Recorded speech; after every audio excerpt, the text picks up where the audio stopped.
سچائی نہیں ہے۔ حضور کے عاشقوں کی حقیقت تو یہ ہے، اٹھاؤ تاریخ کچھ دن پہلے کی کہانی ہے، یہی دہلی کی جامع مسجد ہے، اسی دہلی کی جامع مسجد پر ایک فقیر نبی کا کلمہ پڑھنے والا بھیک مانگ رہا تھا۔ کوئی انگریز کا بچہ بھیک لینے کے لیے آیا، جیسی فقیر نے ہاتھ پھیلایا، اس نے جیب سے پرس نکالا، پیسے نکال کے دیے، جب آگے چلنے لگا جیب میں پرس ڈالا، ہاتھ سے چھوٹا زمین پہ گر گیا۔ میں تمہیں بتانا چاہتا ہوں مصطفیٰ کے عاشق کیسے ہوتے ہیں، حضور کے غلام کیسے ہوا کرتے ہیں۔ جیسی پرس گرا کے نیچے، اللہ اکبر، وہ تو آگے چلا گیا، اسی فقیر کی نگاہ پڑی، وہ سمجھ گیا یہ پرس اسی انگریز کا ہوگا جو ابھی یہاں سے گزر کے گیا ہے۔ پرس اٹھا کر کے اس نے اپنے بستر کے نیچے رکھ لیا، انتظار کرنے لگا جو اندر گیا کہ مسجد کے اندر وہ باہر آئے گا، جب باہر آئے گا اسے پرس دے دیا جائے گا۔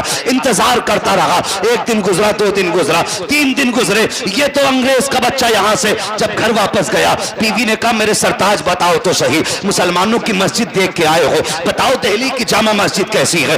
اس نے کہا بڑی خوبصورت مسجد بنی ہے۔ کہا میں بھی جانا چاہتی ہوں۔ اس نے کہا تو جانا چاہتی ہے ٹھیک ہے، لیکن ایک نقصان ہو گیا۔ کہا کون سا نقصان؟ کہا میرا پرس کہیں پہ غائب ہو گیا ہے، کہیں گر گیا میری جیب سے پرس نکل کر کے، پورے مہینے کی تنخواہ اس کے اندر رکھی ہوئی تھی۔ جب اس نے اتنی بات کہی ہے، بیوی کہتی کوئی بات نہیں، کمائی پھر بھی ہو جائے گی، میرے سرتاج ایک بار مجھے بھی مسجد لے کے چلو، میں بھی مسلمانوں کی مسجد دیکھنا چاہتی ہوں۔ اگلا سنڈے آیا ہے، پھر وہ بیوی کے ساتھ اسی پیریوں سے چلنے لگتا ہے، اور وہی فقیر وہی بستر ہے، وہی آنے والا وہی مانگنے والا ہے۔ جیسے اس غریب نے ہاتھ پھیلایا ہے، اس نے پھر اس کی طرف مسکرا کے دیکھا، پھر جیب میں ہاتھ ڈالا، غریب نے بھیک نہیں لی ہے، ہاتھ بھی نیچے کر لیا۔ کہا ٹھہرو کچھ کام ہے آپ سے۔ کہا کون سا کام؟ کہا 8 دن پہلے آپ یہاں آئے تھے۔ کہا ہاں آیا تھا۔ کہا میں نے تم سے بھیک مانگی تھی؟ کہا ہاں مانگی تھی۔ کہا تم نے بھیک بھی دی تھی؟ کہا ہاں دی تھی۔ کہا تمہارا پرس تھا؟ کہا ہاں تھا۔ بتاؤ کہاں ہے وہ پرس؟ اس نے کہا یہی کہیں گر گیا تھا۔ اس مسلمان نے اپنے بستر کے نیچے سے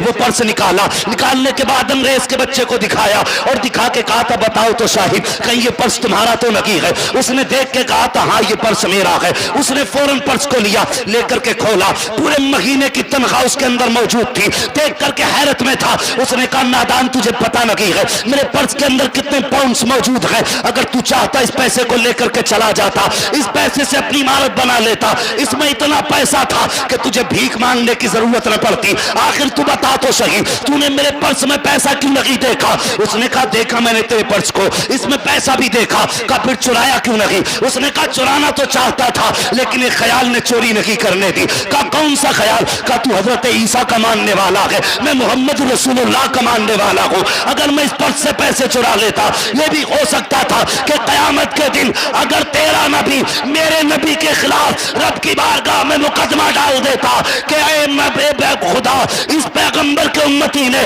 میرے امتی کا پیسہ چرایا تھا، پھر تو میرے نبی کی رب کی بارگاہ میں شرم سے گردن جھک جاتی۔ کانگریس سن لے، اگر تو عیسیٰ سے اتنا پیار کرتا ہے تو ہم محمد سے اتنا پیار کرتے ہیں کہ